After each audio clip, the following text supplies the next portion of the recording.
There are 12 established dragon marks that appear on the various races and cultures in Eberron, granting some magical power and skill in certain areas.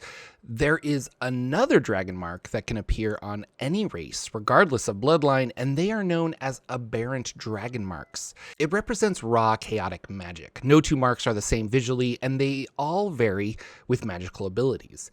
Many who have an Aberrant mark hide it out of fear of persecution and even death. Are they misunderstood, and what secrets do they hold in the Eberron setting? Let's dive in.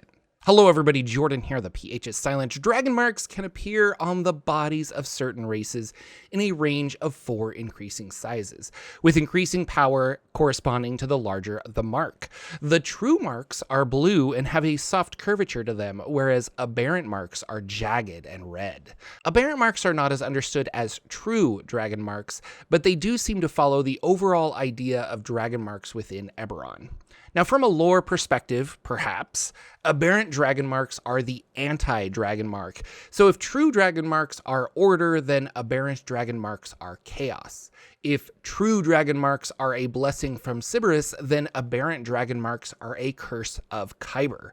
Aberrant dragon marks are designed to break the rules. They're not hereditary and they don't look like any other type of dragon mark, yet everyone recognizes them as dragon marks.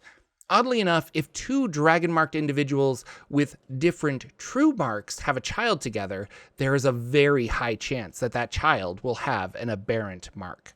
Now, true dragon marks are largely considered constructive and helpful, and the opposite again is true for aberrant dragon marks, which provide destructive magic for the user. This isn't a hard and steadfast rule, but generally, most aberrant marks cause destruction. Due to the destructive nature and the dragon mark's unknowability, this causes fear and prejudice from the citizens of Eberron. People know what the Mark of Making provides, but an aberrant mark could do anything. It could even be a boat! Now, the similarity with dragon marks and mutant kind in the X-Men series has been made before, and frankly, it works. Humans fear what they don't understand, which is mutants, or in our case, aberrant dragon marks. It could be something you hide, or it might be on display across your entire body. A Forgotten Realms similarity would be tieflings. Now, tieflings gain some kind of magical ability based on their infernal heritage. They are often perceived as evil by uneducated people, and some of the more human-looking tieflings are able to hide their tieflingness. Now, choosing to play a character with a dragon mark provides some mechanical benefits, but why not just select Magic Initiate at first level? And it's because your character's place within Eberron is now set. You get to decide how you interact with NPCs who might fear you, shun you, or try to kill you. In the early centuries of Eberron's history, aberrant dragon marks were more widespread. The people were probably uneasy about them, but widespread discrimination against aberrant dragon marks was not really in place yet. Then everything changed with the War of the Mark. In negative 500 YK, about 1500 years before the last war, there was 3 powerful aberrant dragon marks who captured the city of Sharn to create a place for all aberrant dragon marked creatures to call home. They were Tarkanan, the Earthshaker, who had the power over elemental forces, the Lady of Plague, who controlled vermin and disease, and the Dreambreaker, who had psychic power and could destroy the weak-minded. These 3 banded together and set up a base in Sharn, claiming it for aberrant dragon-marked people. Now, Halas and his allies decided to fight against the newly established dragon-marked houses, and they created their own house called House Tarkanan for aberrant dragon marks. An all-out assault against their base in Sharn occurred. They had stood up against the other dragon-marked houses, but the combined efforts of each of those houses was too much. Halas and his followers were doomed. Knowing the city would fall, the 3 used all of their life force channeled through their dragon marks to create curses which leveled the city of Old Sharn. A powerful earthquake destroyed the city, and what was left was infected with magical diseases and plagues. Now, Sharn rebuilt, but the area known as Old Sharn is said to still be cursed to this day. Now, the Dreambreaker also died with these other 2, but the full extent of that curse and his contribution to the curse isn't really known. It could be a good loose end to use in a campaign of yours. Now, the War of the Mark established the Dragonmark houses in Corvair today.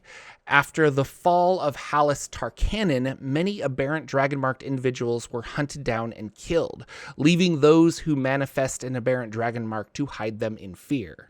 House Tarkanan is still around, but an underground thief and assassination order within Sharn. Anyone with an aberrant Dragonmark is welcome to join, and as I said earlier, it's not recognized by the other houses, but occasionally they are hired by those houses to undertake some dirty work. Now, in 3rd edition, D&D Dragonmarks were treated as feats mechanically, with feats building on one another to grant you larger, more powerful Dragonmarks. 4th edition, the marks were feats as well, but the aberrant Dragonmarks actually granted penalties to enemy saving throws rather than granting you spells. And in 5th edition, each Dragonmarked house has a sub-race that you could choose, and mechanically it worked, but I always found it kind of confusing. Now in 2024 D&D, it is assumed that they're going back to starting feats, and building on those feats if you wish to expand your Dragonmark powers. And I like to think that any Dragonmark that increases in power or one manifesting for the first time should be handed out by the DM. It just feels cinematic to be pushed to your limits, and then all of a sudden the DM tells you a red mark appears on your arm, and you cast Burning Hands at 4th level. For 2024 D&D, I believe it'll all be tied to the backgrounds and origin feats. And I'm hoping the Aberrant Dragonmark options show up and are interesting. Maybe your character is a supposed distant heir to Halis Tarkanan, and you've come to reclaim and rebuild the House Tarkanan. Or think about it like this. Could the Day of Mourning be Eberron's way of balancing the atrocities done to the Aberrant Dragonmarked people in the past? Do you have a connection to other aberrant Dragonmarks, or do you just view this as a curse and seek a cure? There's a lot to deal with and explore with just a few feats, and that is the fun of the Eberron campaign setting. Thank you guys so much for watching. Please like and subscribe and share this with your Eberron group, and I will see you all in the next video.